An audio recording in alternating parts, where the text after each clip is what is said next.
श्री गणेशाय नमः। नमस्कार मित्रों, मेरा नाम है ज्योति। एस्ट्रो तत्व चैनल पर आपका अभिनंदन है और अभी तक आपने चैनल को सब्सक्राइब ना करा हो तो कर ले, जिससे आपको अपडेट मिलते रहे। आज इस वीडियो के माध्यम से हम सभी जानते हैं ओणम, ऐसे करें 10 दिन तक ओणम महोत्सव की तैयारी और जाने महत्व। ओणम दक्षिण भारत के सभी प्रमुख त्योहारों में से बेहद खास माना जाता है। वैसे तो ओणम का त्योहार मुख्य रूप से केरल में मनाते हैं, लेकिन इसकी धूम पूरे दक्षिण भारत में होती है। ओणम, जिसे मलयालम भाषा में थिरुवोणम भी कहते हैं, 10 दिनों तक चलने वाला त्योहार है। इस साल ओणम का पर्व 31 अगस्त सोमवार को मनाया जाएगा, लेकिन इसकी शुरुआत 22 अगस्त शनिवार को हो चुकी है और यह 2 सितंबर बुधवार तक चलेगा। इस मौके पर केरल में 4 दिनों का शासकीय अवकाश होता है। हिंदू कैलेंडर के अनुसार 10 दिनों तक चलने वाले इस त्योहार का हर एक दिन का विशेष महत्व रखता है।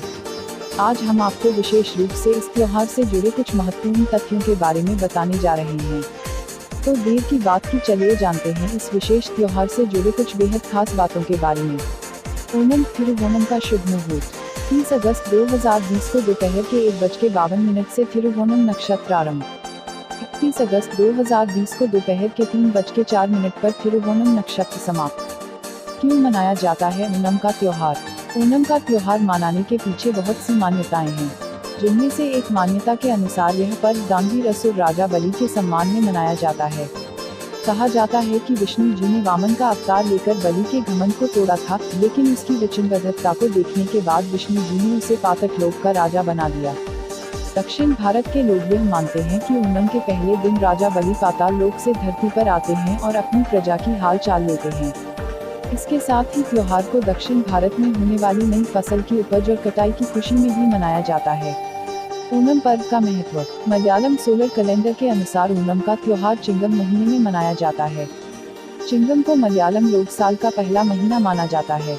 वहीं हिंदू कैलेंडर के अनुसार में देखें तो चिंगम महीना अगस्त या सितंबर का होता है। 10 दिवसीय ओणम के त्योहार में हर दिन का एक खास महत्व है। इस त्योहार में लोग अपने घरों को 12 दिनों तक फूलों से सजा कर रखते हैं और विधि विधान से विष्णु जी और महाबली की पूजा अर्चना करते हैं। ओणम का यह त्योहार नई फसल के आने की खुशी में भी लोगों द्वारा मनाया जाता है। ऐसे मनाते हैं ओणम का यह त्योहार। नवरात्रि के त्योहार की तरह ही ओणम का पर्व भी 10 दिनों तक मनाया जाता है। केरल के लोगों के लिए ओणम का त्योहार बहुत महत्व रखता है। इस दिन मलयाली समाज के लोग एक दूसरे से गले मिलकर शुभकामनाएं देते हैं। इस दौरान लोग अपने अपने घरों की साफ सफाई कर उसे फूलों और दियों से सजाते हैं। लोग अपने घर के दरवाजे पर फूलों से रंगोली बनाते हैं। प्रथा अनुसार विशेष रूप से राजा बलि की मिट्टी से मूर्ति बनाकर उसे सजाया जाता है। ऐसी मान्यता है राजा बलि प्रजा का हाल चाल लेने के बाद पाताल लोक वापस चले जाते हैं। ओणम के 9वें दिन केरल के हर घर में भगवान विष्णु की मूर्ति स्थापित कर महिलाएं उसके आसपास नृत्य करती हैं। ओणम में विष्णु जी के वामन अवतार की पूजा की जाती है। इस त्योहार के मुख्य सांस्कृतिक आकर्षण कथकली नृत्य और नौक रेस माने जाते हैं। इस 10 दिनों तक चलने वाले त्योहार के दौरान लोग अपने अपने घरों पर अलग अलग प्रकार के पकवान बनाते हैं। लोग इस दिन गुड़, चावल और नारियल के दूध को मिलाकर खीर बनाते हैं। सांभर और कई तरह की सब्जियां इस पर्व के दौरान हर घर में बनाई जाती हैं। ऐसे करें 10 दिन तक ओणम महोत्सव की तैयारी। प्रथम दिन अथम। ओणम महोत्सव के पहले दिन सुबह उठकर स्नान आदि करें। उसके बाद किसी मंदिर में या घर के पूजा स्थल पर ही भगवान की पूजा आदि करें। इस दिन सुबह के नाश्ते में विशेषतौर से केले और फ्राई किए हुए पापड़ का ही सेवन किया जाता है। अब ओणम की परंपरा को निभाते हुए अपने घरों में ओणम पुष्पकालीन, जिसे पूकलम कहा जाता है, बनाएं। दूसरा दिन चिथिरा। ओणम महोत्सव के दूसरे दिन की शुरुआत ही पूजा के साथ करें। इसके बाद परंपरागत तरीके से पुष्पकालीन में नए पुष्प जोड़ें। इस दौरान घर के पुरुष ही उन नए फूलों को लेकर आएं। तीसरा दिन चौधी। ओणम उत्सव का तीसरा दिन विशेष होता है, क्योंकि लोग इस दिन बाजारों से खरीदारी करते हैं। ऐसी मान्यता है कि तीसरे दिन खरीदारी करना शुभ होता है। चौथा दिन विसाखम। चौथे दिन केरल के कई क्षेत्रों में परंपरागत तरीके से फूलों की कालीन बनाने की प्रतियोगिता का आयोजन होता है। घर की महिलाएं इस दिन ओणम के अंतिम दिन के लिए अचार, आलू की चिप्स, केले के पापड़ आदि तैयार करती हैं। अंतिम दिन इन्हीं पकवानों को लोगों और रिश्तेदारों में बांटा जाता है। पांचवा दिन अनिजाम। पांचवें दिन नौक दौड़ प्रतियोगिता होती है, जिसे वल्लमकली भी कहते हैं। इस दौरान बड़े स्तर पर नौकाओं की दौड़ होती है। छठा दिन त्रिकेता। छठे दिन कई तरह के सांस्कृतिक कार्यक्रमों का प्रदर्शन लोगों द्वारा किया जाता है। लोग भगवान का धन्यवाद करते हुए नाचते गाते हैं। सातवां दिन नीलम। सातवां दिन बेहद खास होता है। लोग इस दिन बाजार और घरों को सजाते हैं। छोटे छोटे मेलों का आयोजन होता है।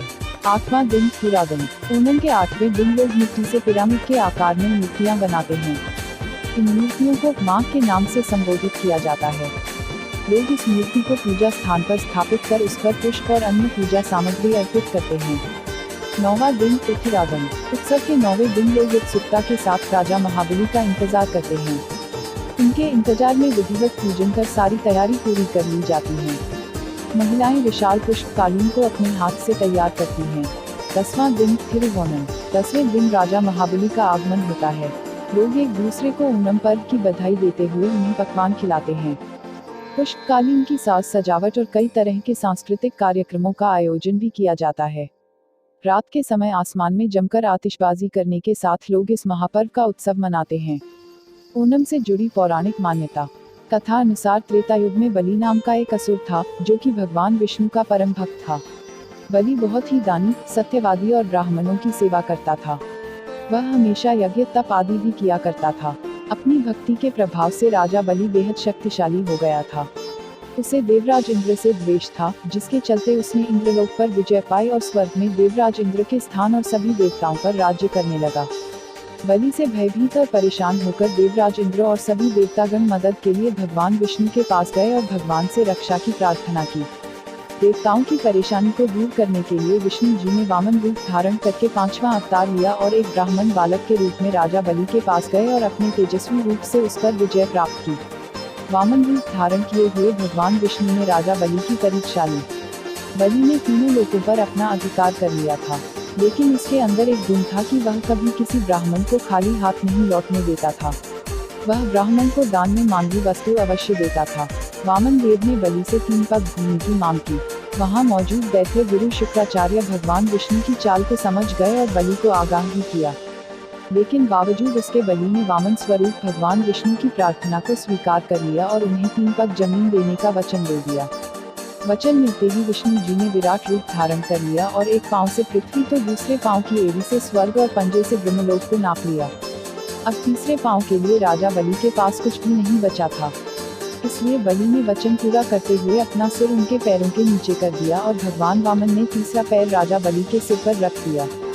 राजा बलि की वचन प्रतिबद्धता से खुश होकर भगवान वामन ने उनसे वरदान मांगने के लिए कहा। तब बलि ने कहा कि प्रभु, मेरी आपसे विनती है कि साल में एक बार मुझे लोगों से मिलने दिया जाए।